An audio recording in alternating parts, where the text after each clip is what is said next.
Welcome to the On Stage podcast, where we interview musicians and members of the entertainment community.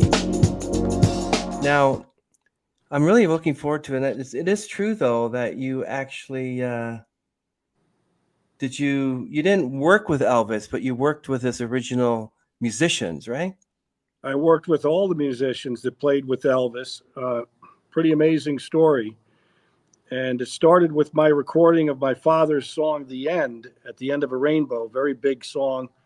It was Earl Grant's first big hit in 1958, At the End of a Rainbow, also known as At the End of a Rainbow. And Elvis Presley actually recorded that, sang that song. He sang that song, At the End of a Rainbow, to Priscilla Bellew, his future wife, on the very night they met in Germany.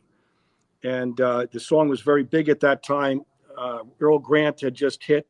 The song was #1 all over the world, and it's continued all through the years by many artists to resurge, and it's been a musical standard and an international hit since 1958. It's been recorded by the Bee Gees, by Jim Nabors, by Nancy Sinatra, you name it, Jerry Wallace, and I have arguably the latest recording with the Jordanaires, John Krondes and the Jordanaires, The End, which is actually being released next week around January 5th by Play MPE. They're starting the promotion, very, very big radio distributor, and they're sending it to all the radio stations all over the world.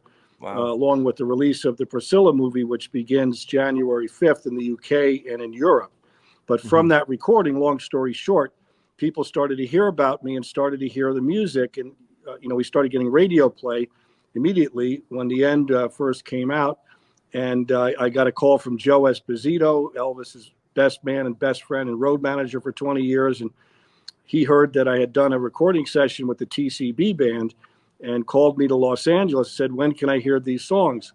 Word traveled that fast. And, from that recording of The End, I started meeting all these other people that played with Elvis.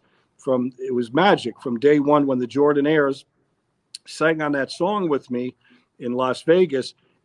Everybody gasped, including the engineers, the producers. We had a producer from Sony Music, Dixon Van Winkle, that was assigned to me.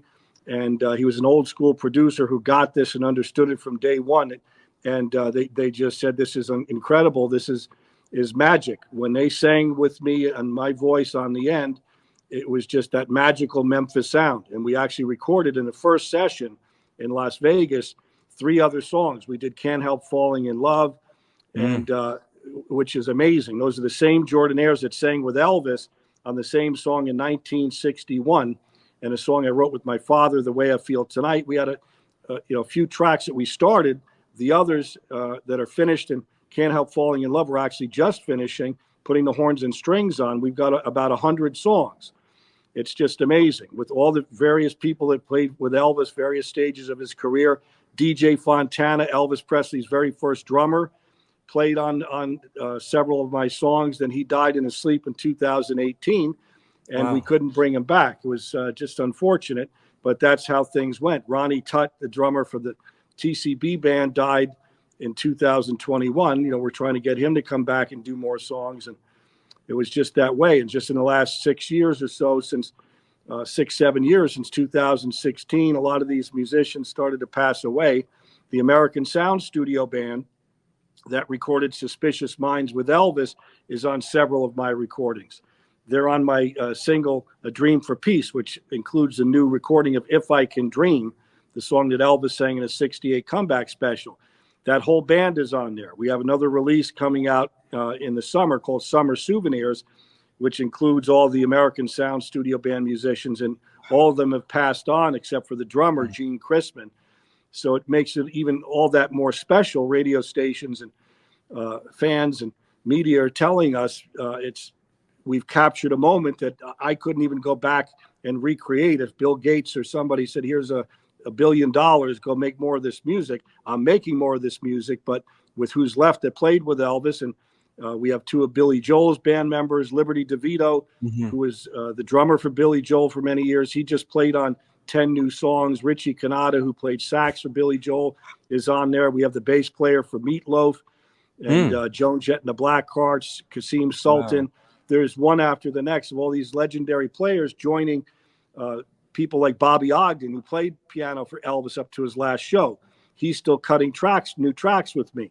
And David Briggs, who played keyboard for Elvis, is on a lot of these new songs. So the music is continuing, and for generations to come, people are really digging this and wanting me to keep creating this Memphis rock music. That's very interesting. I love that story, talking about the song If I Can Dream, which is one Elvis Presley sang in his 68 comeback special with Classical Dream. That's amazing. And you talk about working with all these like members that used to play with Elvis. Brings me back to, before we ask the first question, John, I want to ask you, what do you think of the whole AI thing where they can take Elvis's voice and have him singing songs by Billy Joel and Styx and all that? What is your thoughts on that? They say, okay, John, we'll pay you a certain amount of money if you were to do a duet with Elvis Presley himself, which is an AI, actually. What's your thoughts on that? I think it's brilliant. I mean, I think they haven't even scratched the surface of what they could do with AI. Wow. I mean, I don't even understand the whole thing completely. I know what it is, but there's just incredible what they can do with that. They can actually, I think, put a different head on somebody's body, make them look like somebody else. Change their voice to sound like Elvis or somebody else. Or it's amazing. Wow, I'm surprised you're actually for that, because that's like, I wouldn't want, if I was famous and I was long gone and my voice was used to different songs, I wouldn't like it. I'm surprised that your feelings towards that is different.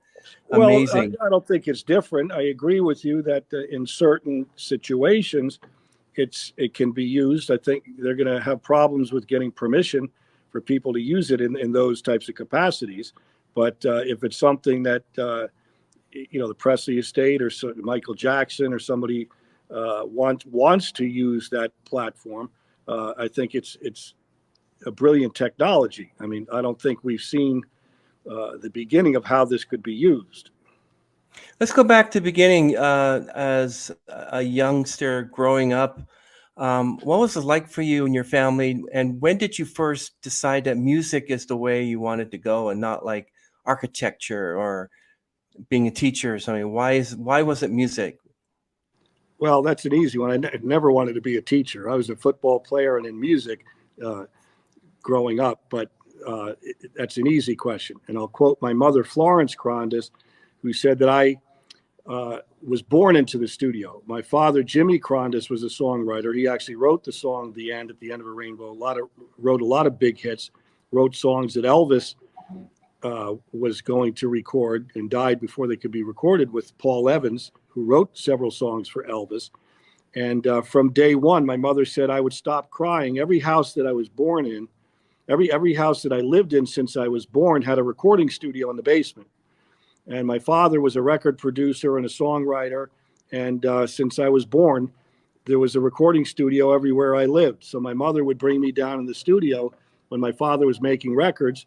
And she said I would magically just stop crying when I was in the studio listening to the music being made and created. And that was my upbringing. So the abnormal is normal. So for me, this project that's cost, it's frightful, much more than $1 million to record all these songs with all the Elvis musicians. It's not a cheap endeavor, but I watched my father doing this. So maybe that's one of the reasons God picked on me in rock and roll heaven to carry through this project and keep the Memphis Sound alive, because I don't know anything different. To me, this is normal. Did you get a chance to meet Colonel Tom Parker at all? No, he was before my time. He died, I think, in 81 or somewhere around there. 97. He died in 97. 97, right. Thank you for correcting me. But I never got a chance to meet him. My father, I believe, met Elvis. And, my father worked at RCA Records in the 70s also. And I remember as a little boy, my father bringing me home various records. He also worked at ABC Records. So when I was a little kid, he was bringing me home. I remember my dad bringing me the single to a few of Elvis's songs, and just amazing stuff. He brought me home some of Jim Croce was just breaking in 1973. Yeah. Bad Bad Leroy Brown. I got his album, and he died like right after. Steely Dan was on ABC Records. My father was bringing me home all those cool records. That was my upbringing, and getting some of the Elvis stuff in the early 70s. That is amazing. So it's like Love Me Tender. So many Elvis impersonators out there. Was there ever a time, John, in your life that you just wanted to give it all up and just follow your heart, or decide, I know that you mentioned you were doing a gig at a church. I figured you're a Christian. So what was it like for you, that knowing that you love doing music, but then you have the spiritual life where you just want to follow God? How are you able to handle both of them to come to a natural state that I'm going to follow God, but I also love my music? Well, actually, you said the magic word, and yes, I am very spiritual and religious, which the Jordanaires were that I began this with. That's actually where they got their name, was from the River of Jordan, I guess, and that's how the name Jordanaires came about. They all were very spiritual and followed God, and you said exactly what it is. I mean, I follow God, and I come to church every Sunday. I pray to my father, who's passed on when I was young. In 1986, he passed away and left me all these songs, some of the very famous songs to make new again, and songs that never got recorded, songs that were given to Elvis. And I knew the day my father died that this was my mission. As my mother said, I was finishing my father's unfinished work. As she said, one lifetime was not long enough for my father, who died at 59. Same thing when I met Joe Esposito. He just got it right away when he heard the first song, and he stood up in a studio in Los Angeles in front of some media and other professionals and said, "I can't believe what I'm hearing." He says, "I closed my eyes and I thought I heard Elvis." He says, I can't believe this. And he started to cry, and he said, "I'm going to help you." And that's how Joe Esposito spent the last 10, 12 years of his life. He died in 2016, starting all these wonderful recordings with all of Elvis's musicians. It was like a race against time. And it was very prophetic words that he spoke to media, and said that this project is on God's time. He said, once the radio stations and fans start hearing John's music, this is going to be bigger than life. And he was right. And he said that don't push it, that when the world's ready for this, it's going to happen. And it was the Elvis movie that really started all the activity. I got so much interest, got signed, and CDX Records and Sony put out The End. We started immediately getting radio stations all over the world playing that song. And then we put out A Dream for Peace a few months ago, and which has been one of the top 5 most downloaded songs in the world in adult contemporary radio. And people really getting this, they're loving it. And the response is magical. People can't believe who's on the records. They can't believe that these are really Elvis Presley's band members and singers and horn section, all of them. So to me, this was following God and answering your question. There's no question. There was never a minute that I wanted to give up. I've had all kinds of naysayers and people telling me I'm crazy. Why are you wasting your money? And what are you going to do with all these recordings and blah, blah, blah. And it just drives me harder and makes me work harder. And I've just always at all times continued to push and finish these recordings. Now I've got all the great radio distributors and promoters on board and have the ability to get my music all over the world. And that's what's happening. It's just the start. And if I gave up, this all dies, and I can't do that. This is my life. I have about 100 or more songs recorded with all these people that played with Elvis, and now other musical legends, as we mentioned, the Billy Joel people, Meatloaf musicians, all kinds of great people that see the light, see what this is about, and want to continue making this Memphis rock music. They believe, as I do, that we're keeping Elvis alive and the Memphis Sound alive. What were the implications of coming up with a movie about Elvis? It mentions the fans are re-mourning the loss of him after the end of the movie. And I don't know if you know anything about the actor that played Elvis in the movie, but what are the implications of like, who owns Elvis's music? Like, who owns it that you're able to do this? Well, a lot of these songs are original too. It's not just Elvis's music. that we're making new recordings of. But, whoever wrote those songs that are not original songs, the writers and the publishers, they'll all get paid on performance when this gets played on radio as these continue to come out, just like my father's songs. He wrote a lot of these songs that I'm recording. I'm writing a lot of these songs. I'm recording with Paul Evans, who wrote a lot of hits with Elvis. So Dream for Peace, I wrote Classical Dream as part of that medley. So I get some of the royalties, as would Walter Earl Brown, who wrote If I Can Dream. So as this gets rolling, it's hopefully going to bring in enough money to keep everything going, because that's Wow. all along how this has been. I've reinvested royalties that started with my father, and royalties on the end, and some of his other great songs. Every penny gets put back into this to pay the musicians, the arrangers, and it's just, as my mother would say, a gift would fall out of the sky sometimes when I needed the money the most, and I had a big recording session to pay for. Somehow or another, the money was always there. I believe That's God. it's God. It's my father. It's Elvis. I've got Joe Esposito up there. I pray to them every day, and this is a mission. It's a blessing, and somehow or another, it's the will of God, I believe. Yeah, Baz Luhrmann actually he wrote the Elvis movie with Austin Butler. Now, how many people? I don't know if you know anything about how many people literally did the audition be Elvis. Did Baz say, "I want Austin Butler as Elvis"? Like, do you know anything about that? Because Tom Hanks was in this too. So I think Yes, that's he played Colonel Tom Parker, yeah. and I thought he did a great job. I mean, he even looked like him. Didn't even look like Tom Hanks. Complete transformation. But I don't really Wow. know much about the casting, other than the fact that the fellow that they cast, to play Elvis, did a great job, and he spent a couple of years of his life preparing for that, and trying to talk like Elvis and trying to, in his mindset, be Elvis. And I thought he did a very good job, as Tom Hanks did. Yeah. Yeah, it was actually it was fabulous. But imagine that now the name of Elvis is out there because of the movie, and it reimagines him. And then you have the Jordanaires with the Stamps, the Imperials. Now that's if you know a Christian group, that Imperials. I was listening to Imperials when I first became a Christian. That's a fantastic vocal gospel group.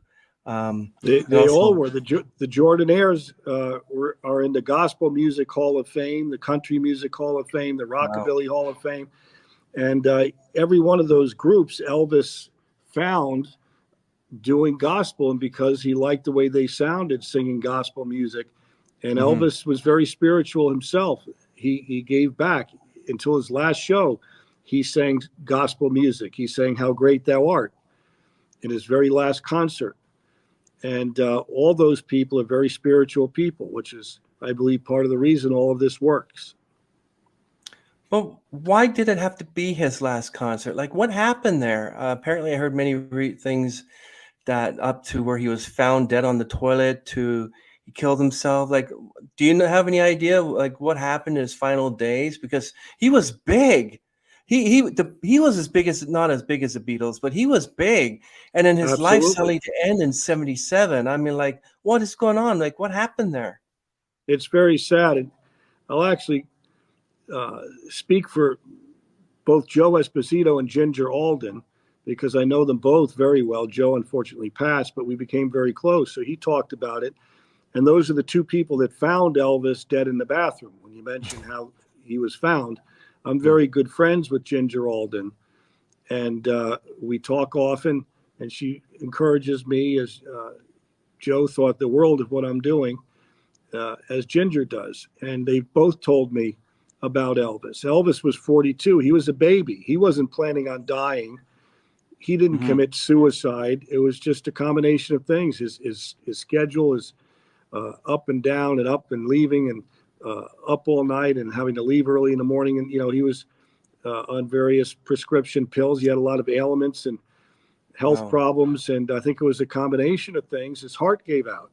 And, but Ginger, we talked about this often, and both with her and Joe Esposito. And both of them said Elvis wasn't planning on dying. There's no way he would commit suicide. He was very excited in 1977 about his Moody Blue album and making new music. And I'm still in awe of the band that he put together and all those musicians and singers. And in his last concert, the horn section, it was brilliant. And it's saddens me that it was cut short. And a lot of people believe that when he died, that's the day the music died. And as people started to figure out just recently in the last year, hearing my song "The End" and "A Dream for Peace," they can't believe it, because I can't describe it. It's a combination of all these players, the singers. I'm just one part of it, but it all works. And it's that sound. It's that magical Memphis sound. It's back. And hopefully we continue this music for the next generations to come. Yeah, it's amazing. So what is it like to work with the members of the Jordanaires and the personal friendships and relationships you've made? And I guess you've met some of the Imperials. Well, I've met all of them. Unfortunately, wow. some of each of these groups members have died since recording with me on many of these songs, which is very sad. But the legend goes on, and but it was a blessing meeting all these people. I became very close to a lot of these musicians, still am. Ray Walker of the Jordanaires is the last standing member, the original members. He's still around, but it's sad because he's getting older. It's watching some of these people pass on is not an easy thing. It isn't. Wow. How does it make you feel that you're being part of this whole Elvis institution? What's going through your head? It must be this emotional high, like, God. I thank God every day. It's a blessing to me, and I count my blessings. I first thank God that I'm still here when I wake up in the morning. Every day is a gift, and I was given a tremendous gift, being in the middle of this, and this was all an act of God. None of this was planned. I didn't wake up one day and say that I want to, see if I could put Elvis's band members back together and make music. That's crazy. When radio stations and DJs, people like yourself, ask the other musicians and myself, how did you meet each other? The answer is we have no idea. Everything to me was an introduction, including the Jordanaires. I went to a famous arranger, George Andrews, in New York, and he heard my recording, my new arrangement of "The End," my father's song, my voice and the piano. And I tell people this, it all began there. And he said, "Do you want to know what I think of it?" And I kind of cringed a little bit, and he started laughing. And I thought he was going to say, "It sucks, go do something else." And he started laughing hysterically again, and he says, "I love it." And he said, then continued to laugh for a minute, and then pointed at me and said, "Who's going to sing with you?" I said, "George, I have no idea what you're talking about." And he pointed at me again, started laughing. He says, "You sound like Elvis. You need a godly vocal group like the Jordanaires, like Elvis had, that godly gospel vocal group behind you. That's what you need." And then he laughed again, said, "I wonder if they're still alive." And believe it or not, about 2 weeks later, I get a call back, and the producer at Sony and George heard back from them, and they heard my beginning of the recording of "The End" and said that if you want to send John out to Las Vegas, we like the music, we'll try a session and, quote, see how it goes. And that's how this all started. And since the minute that they sang on "The End" and a couple of those other songs, and people started to hear it in the business, the word just traveled fast. The introductions kept coming, and more of these musicians wanted to record with me and continue making this kind of music. To them, it was magical. Somehow or another, everybody was coming on board and coming back together. Then it was all of them. It was basically the whole crew, just like Elvis had in place when he died, back together making more of this Memphis rock music. Now the world's starting to hear it. Joe Esposito also said and clearly told people and media and fans that that's not the purpose of this. This was an act of God. That somehow or another, people say, including Elvis's own musicians, that together with all the musicians, they say, kind of sound like Elvis. Some say I sound a lot like him. That's not. My response to that is that I sing with the voice that God gave me. I can't sing any different. However it comes out, I have no idea. But I can tell you it's very powerful being in the middle of all these great musicians that played with Elvis, sang with Elvis. It's an amazing sound. When I'm in the studio, even the musicians themselves walk into the recording studio and hear the rhythm section, hear the start of a song, ready to do the next parts, and they would gasp along with other guests coming in the studio or media saying, "Oh my God, Elvis is in the room." And it's just that way. But I'm not going to wear an Elvis suit. This is not what this is all about. I'm John Krondes, and it's always been that way. This is a musical gift, and I'm very, very thankful to be part of this, to continue making this music. So thank you for sharing that with us. So you said you knew Liberty DeVito. Now, I don't know if you know my friend James Norkovich, but he's a multi-instrumentalist, but he knows Liberty DeVito. So I'm wondering if both of you know him, but he's a friend of Liberty's as well. So Really? do you know Joe Monona as well? I haven't met him. I mean, Liberty and I have become very close. Liberty did one big session. He just started playing with me in the past year, and we talked on the phone. And in the studio too, he told me and Richie that this, and before he played, a couple of days, we talked a lot in depth about this, and he said, from the minute I heard the music and heard about you, and I was called to this, he believed it was a calling for him, that he was stepping in to continue making this music because he knew all the players. Ronnie Tutt was one of his favorite drummers. Ronnie Tutt was explosive, Elvis's drummer through the 70s till he died. And he died in 2021. And as I said, the first drummer, DJ Fontana, died in his sleep in 2018.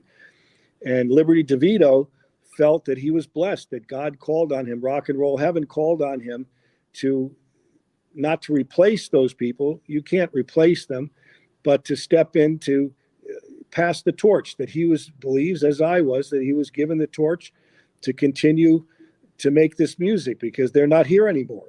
And Liberty was incredible. All of us, you'll hear this music soon. He played on several new songs, and he sounds like a Ronnie Tutt, or if it's even possible, even stronger. I've never heard a guy play that hard on the drums. His fills, his timing, he's explosive, just exactly what we needed. And we have another drummer that subbed for Ronnie Tutt when he was in his last couple of years and died, couldn't make some of these shows.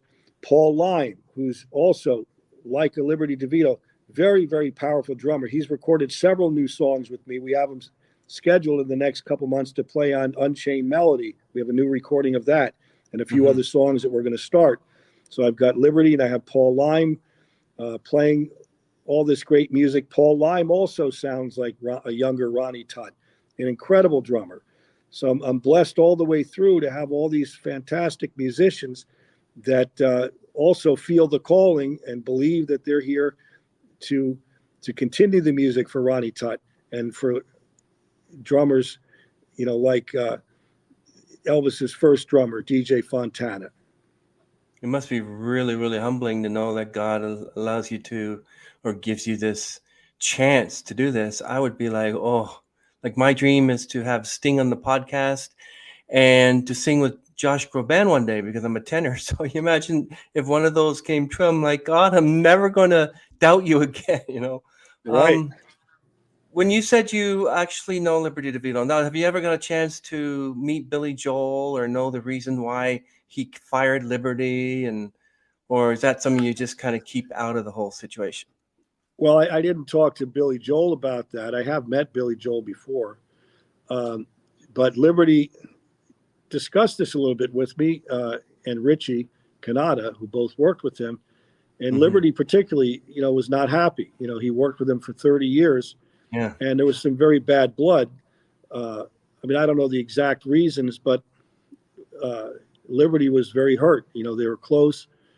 And, they didn't talk for a long time. I think they do now.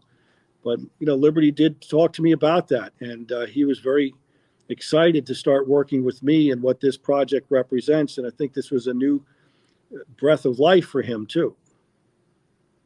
Yeah, I can imagine that. Wow, what a thing you're doing now. Can you tell me how many songs did Elvis Presley leave behind that were unrecorded? Is there a certain amount, or do you not know yet? Well, there were several songs. Paul Evans wrote 5 big hits with Elvis. I Gotta Know, Something Blue, the Next Step Is Love that was in the documentary. That's Elvis, That's the Way It Is. He wrote with my father. They were both hit Mhm. songwriters, and they wrote several songs given to Elvis. And I remember as a little kid hearing the demos to these songs that Elvis actually heard. And Elvis died before he could record any more of these songs. And if I didn't do something with it, those songs would just die and nobody would ever hear them. One song in particular, a song called Listen for the Wind, which I've recorded and is finished. We just mixed it this past year. And Caden Gordon, one of my big promoters, he's got a great radio Yeah. show. He Hey, actually Caden. played that. Thanks, thumbs up for Caden. He actually played that song, Listen for the Wind, on his show. He asked Joe Kelly of CDX Nashville for a few other songs to play. Some stations have done that because at the time, last year I only had The End, and stations were calling saying fans love this. What else can we play? We need some more songs to play. Everybody wants to hear more of this Memphis music with the Elvis musicians, and there was nothing that was released. So CDX Nashville had allowed Caden Gordon and a few other DJs in interviews and special shows to air a few of these other songs that were finished so fans could hear some more of this. And that was one of the songs, Listen for the Wind. It's a song written by my father, Jimmy Krondes, and Paul Evans that was given to Elvis to record, and he died before he could do anything with it. And I remember my mother, once I started recording with all these Elvis musicians, giving me songs, talking about songs that my father wrote, saying, show them this song, show them that song. And that's what we did. Along with doing another cover song or one of Elvis's songs, we do 2 originals or a song that I wrote and a few of my dad's songs. And I was pitching these guys several songs that were given to Elvis that Elvis was supposed to record. That's another thing that makes this so special. Some of the songs themselves are written by writers that wrote for Elvis. So all the way through, from the writing of the song to the production to the musicians playing on the song, it sounds like new Elvis, like this new Memphis rock music and what it is. Yeah, I asked you that question because it says that near 100 new recordings.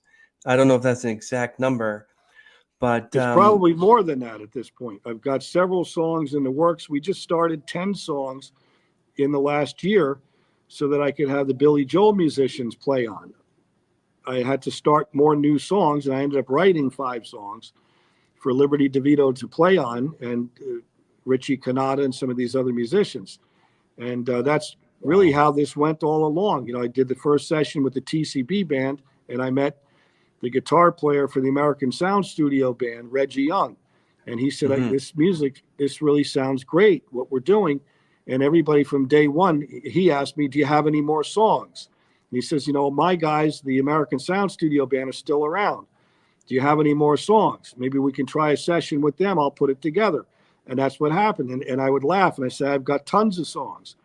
Just with the beautiful songs that my father left me, I had all kinds of great songs.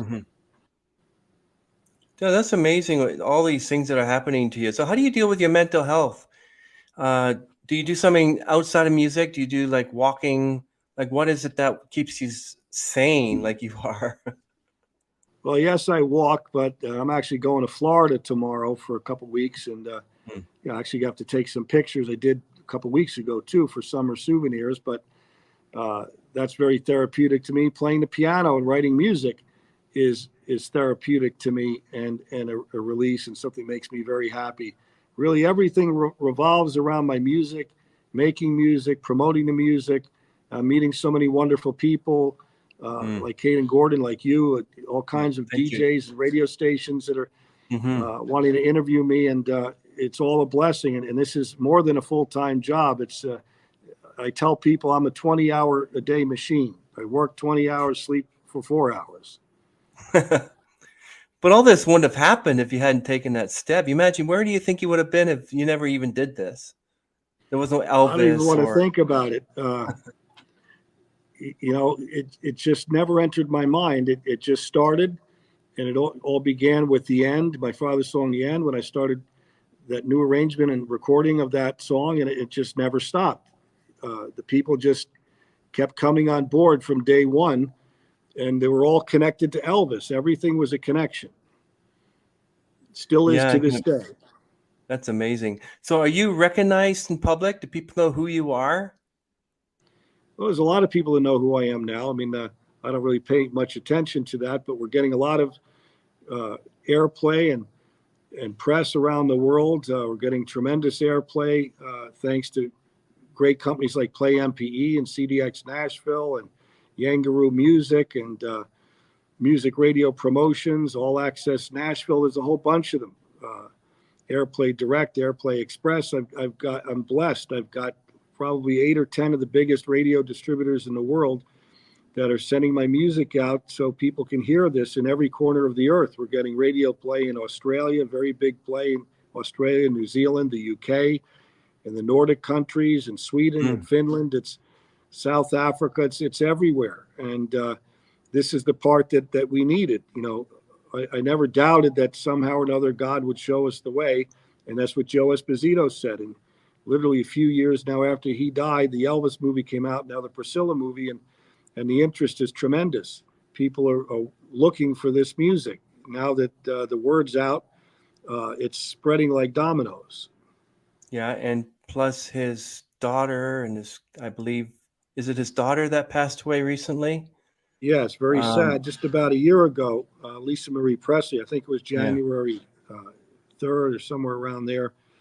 Very, very sad. And, she was young too. I mean, not as young as him, but she was, I believe, 54 years old. Anybody else in his family that have come forward and said, "Don't do this," or have they said, "Yes, you have my blessing. You have my blessing." Like Well, Priscilla, for instance. actually, all the Elvis fan clubs, when this was really just kind of getting started in 2009, 2010, I was invited to Elvis Week and did some promotions there, did some recording sessions in Memphis at that time. And I met with several of the Elvis fan club presidents, and they went to Jack Soden, who was the president of Elvis Presley Enterprises, to talk about me and that they love what I'm doing. It's important for Elvis, and they wanted to make sure it's okay with them and with him. And they actually had a meeting during Elvis Week about me, and they were all excited. Some of the Elvis fan club presidents came back and told me and some of my people that Jack Soden knows who I am. They all know who I am, and his quote, they said that he gives me his blessings in Elvis Presley Enterprises. And at some point, maybe we'll do other things together. But that was an important thing for me to hear, that that they give me their blessings. That this is an important moment. It still is. What I'm doing is tied to Elvis. Not that I intended to do this, but it's the way it is, as Joe Esposito said, and it's very important for Elvis.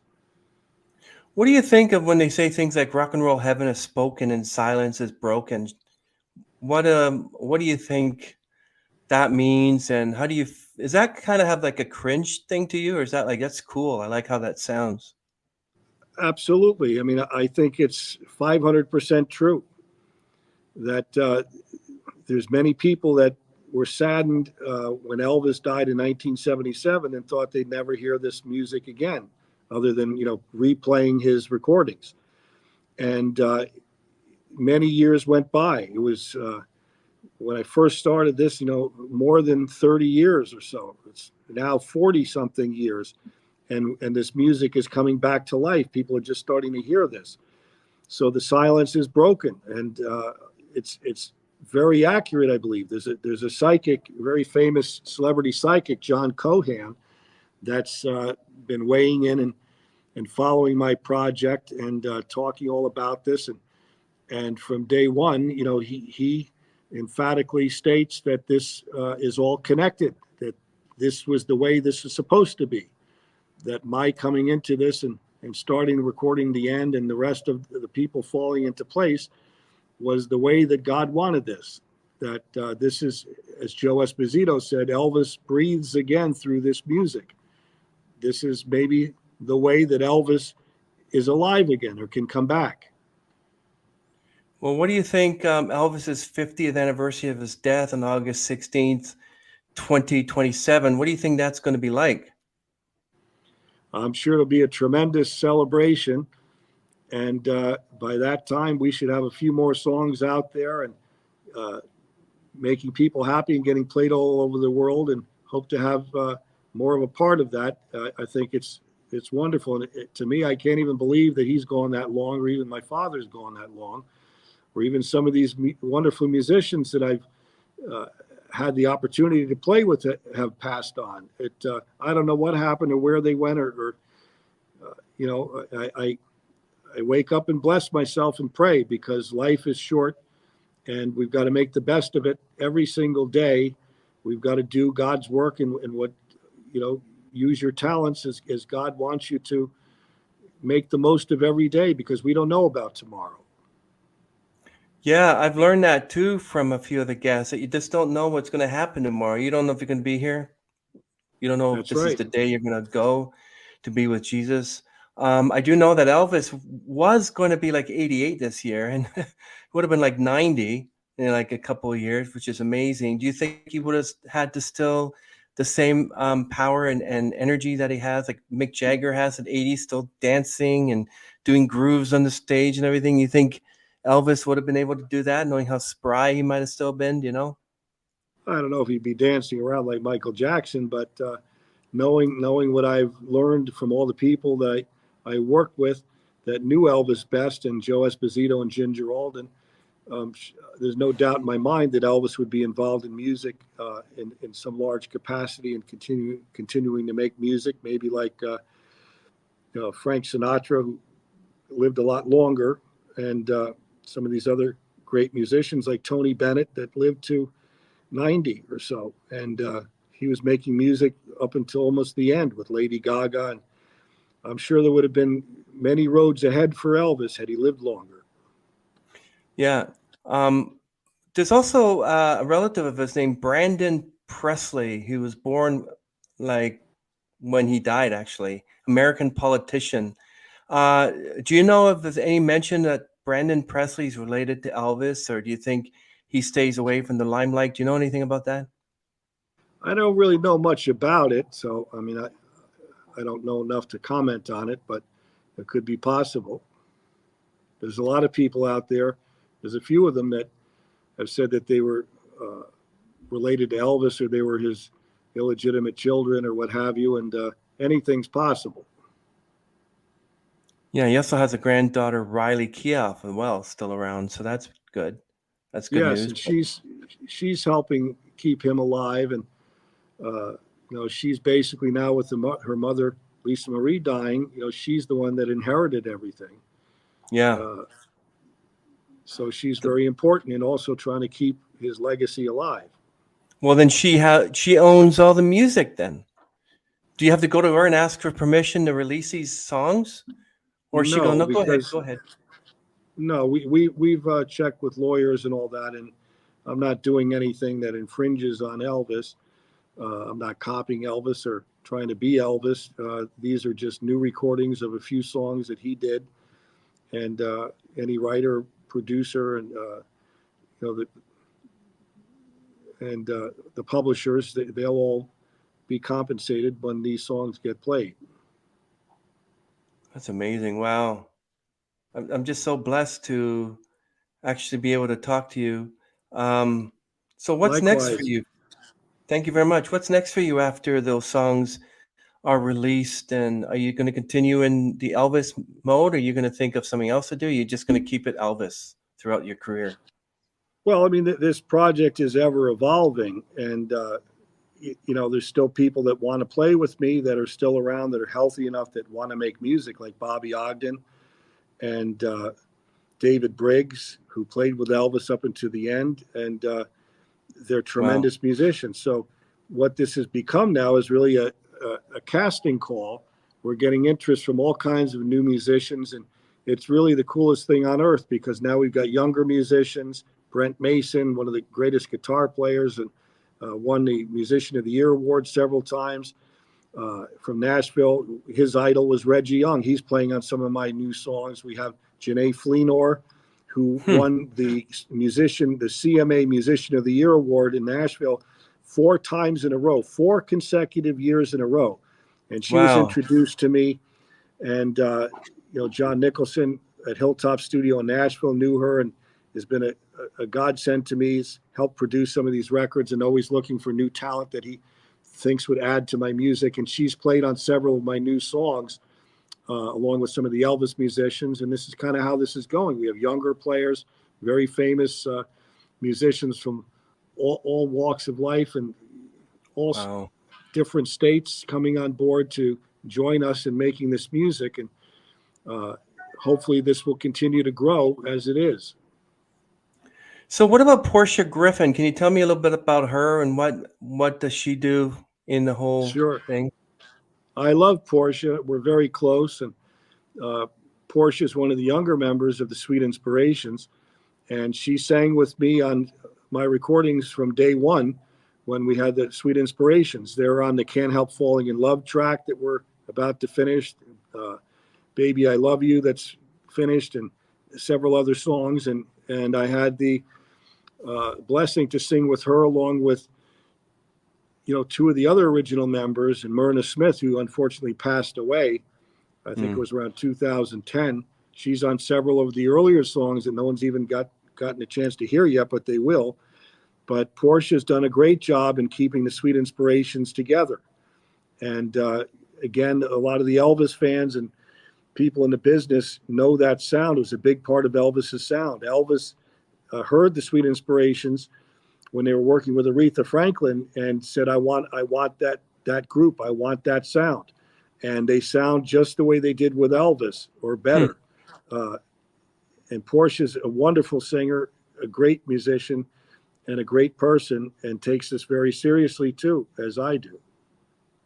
Well, that's good. Wow. Everyone and radio stations all over the planet Earth, as I mentioned, are playing the new John Krondes Memphis Rock to millions of fans, A Dream for Peace, which is the top 5 AC downloaded song in the world. Amazing. Wow.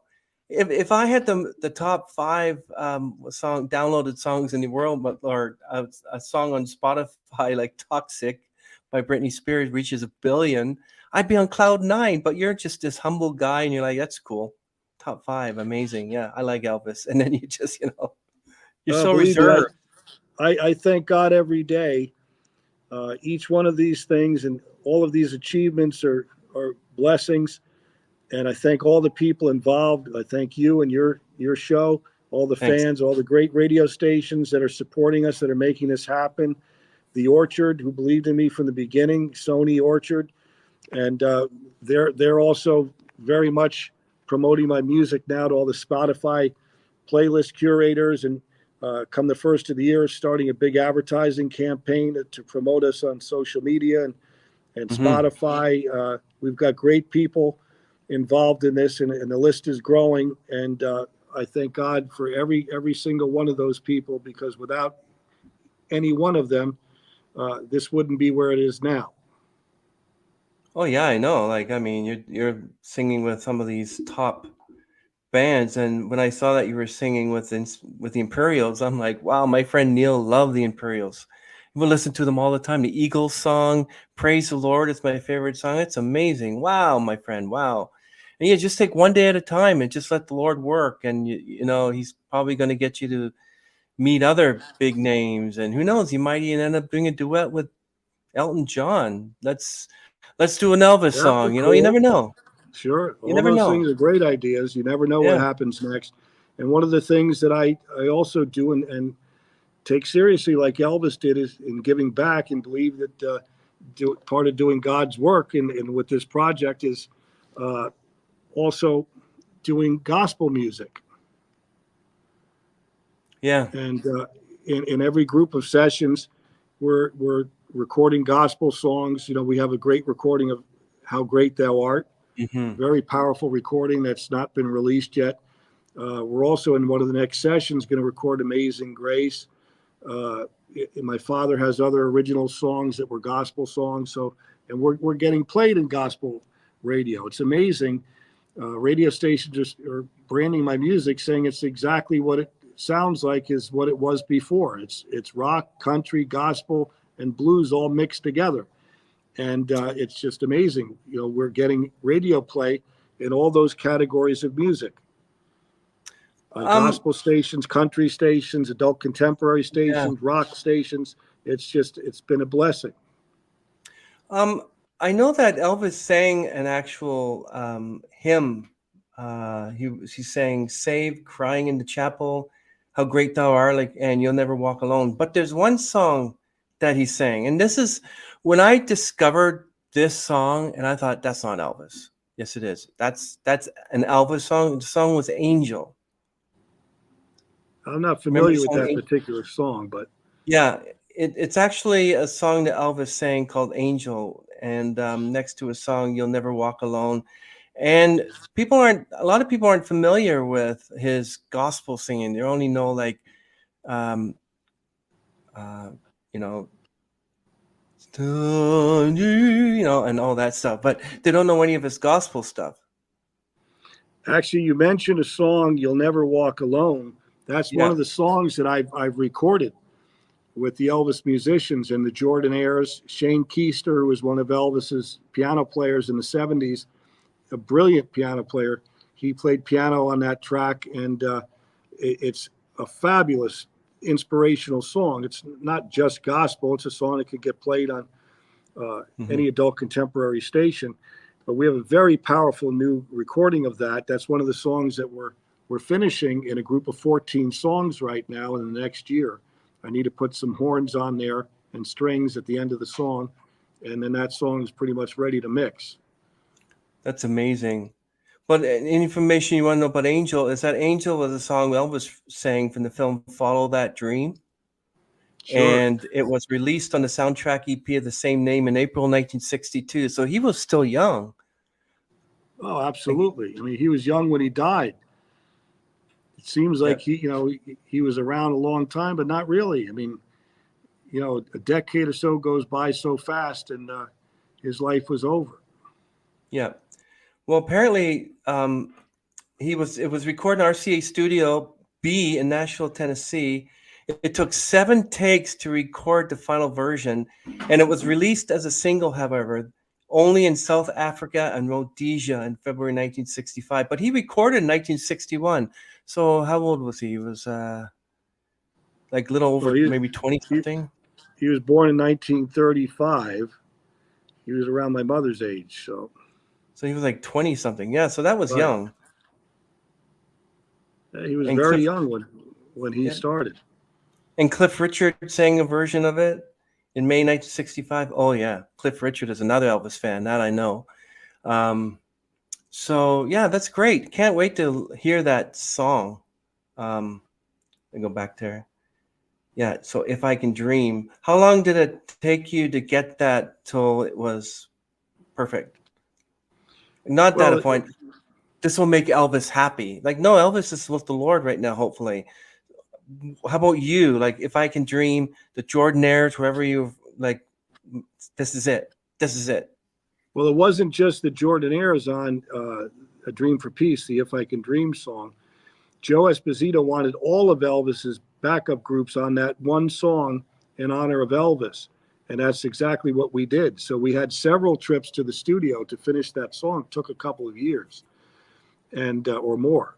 And we have the Stamps, the Jordanaires, the Sweet Inspirations, and the Imperials, and Millie Kirkham, who sang on Blue Christmas, singing with me on "If I Can Dream" and that "A Dream for Peace" medley. Elvis's horn section and the American Sound Studio Band. So the song began with the first day with me recording the rhythm track with the American Sound Studio Band musicians. Then there was a few overdubs and guitar solos. Then there was the Jordanaires sang. Then we had the Stamps sing. Then we had the Imperials sing. These were all different sessions. So as you can imagine, this took a while. And the Sweet Inspirations. the Sweet Inspirations, we recorded in Los Angeles. So this all along literally takes me flying all over the country, back and forth to Nashville, going to Los Angeles, trying to make this work. So it was really a lot of effort in that song and all these songs. When you say to make it perfect, it's like building a house, and to bring this to life the way that Joe Esposito wanted it, with all the Elvis singers on that song for Elvis. It's amazing. We have more people on that song, on that recording of If I Can Dream and the A Dream for Peace medley than Elvis ever had on one song. We have all his singers on that song. It's amazing. Wow. God's certainly blessing you in this. One final question. Have you been to Graceland? Many times. I've done interviews there, taken pictures there, met the Jordanaires, done interviews with them there, and it's bittersweet. It's an amazing feeling being there and seeing his house, and where he sang and would play the piano and all that. But it's also very sad when I look through his gold records and look through the house, and then you see the the graveyard where everybody's buried. It's sad that they were here for a brief moment in time, and he died so young. Yeah. It's the Tupelo. I think it was Tupelo he was born. Yes. Yeah. Tupelo, Mississippi. Tupelo, Mississippi. Yeah. That's it was a sad day. I remember I was like, I'm going to predate myself, even though my age here, but I was 12 when he died. And Wow. it's one of the biggest rock and roll players ever. More people have been singing his songs, and we have a little place down here called Port Credit, and they have the Silver Elvis every year doing his and then he'll sing Elvis songs. I'm like, I hope that silver paint isn't going to give you like lead cancer, because his whole body was covered. He looked like the woodsman, Tin Woodsman on Wizard of Oz, but related to him. So Right. yeah, but everyone loves Elvis. So people would spend more money to see Elvis if he is still around than they would paying like $10,000 for a Taylor Swift ticket, which is ridiculous. If Elvis was able to do a show and everything was in place, it would be amazing. I think that the tickets would be priceless. Yeah. Can you give us some final words for people out there who want to get into music or want to do like an Elvis tribute band, or just specifically anybody out there who wants to be a musician? What do you tell them? Follow your dream. Don't give up. Don't listen to people that tell you shouldn't do it, or all the reasons. There's always going to be naysayers that will give you 100 reasons why you shouldn't do what you're doing. All that is nonsense. And I was a football player also, growing up in school, and I had some very good coaches who I remember telling me to look at the goal line, always look at the goal post, keep with tunnel vision, look forward, don't look around, don't look sideways, don't look back. Wow. Push ahead, follow your dream, and follow your talents, and it'll happen. Don't give up. John, I'm going to remember that, because I want to start getting into performing this coming year. I feel that if I, like with you, if I just take a step and do it in the Lord might just, you never know the people he might put in my life. He brought you into my life. This podcast is now 2 years old, 50,000 views, over 500 subscribers. Amazing. I met Caden. He's providing me all these wonderful artists. I got these people, and I just love it. I just love meeting people and knowing what they did and how they did it and who they met. It's just amazing. And you're a great host. You've got a great thing going, and your talent and your personality really shines, and is very obvious that you love what you do and people love you. And I appreciate very much being part of it and being on your show. Thank you so much, John. I really appreciate this. But you're a great guy, a wonderful, reserved guy. I've really enjoyed talking to you. Thank you so much. And thank you, everyone, for listening. and being part of this. And please follow us and listen to our music on Spotify. Follow John Krondes. Check me out on Spotify. We've got a few of my early songs on there now, in the end, and A Dream for Peace is on there. We're getting a lot of play on Spotify as well, along with the radio stations. You can look for me on Instagram at John Krondes, same thing on Twitter and Facebook, and johnkrondes.com is the official site. So just look for my name everywhere, and follow us and follow the music. And we appreciate all your help and support, everyone. God bless you. And thank you very much. And we will link everything down below in the description. When we post this episode, you'll be able to find him on Instagram, YouTube, and his website. So I appreciate that, John. So let me end this stream. Wait right there. Okay, everyone. John Krondes out.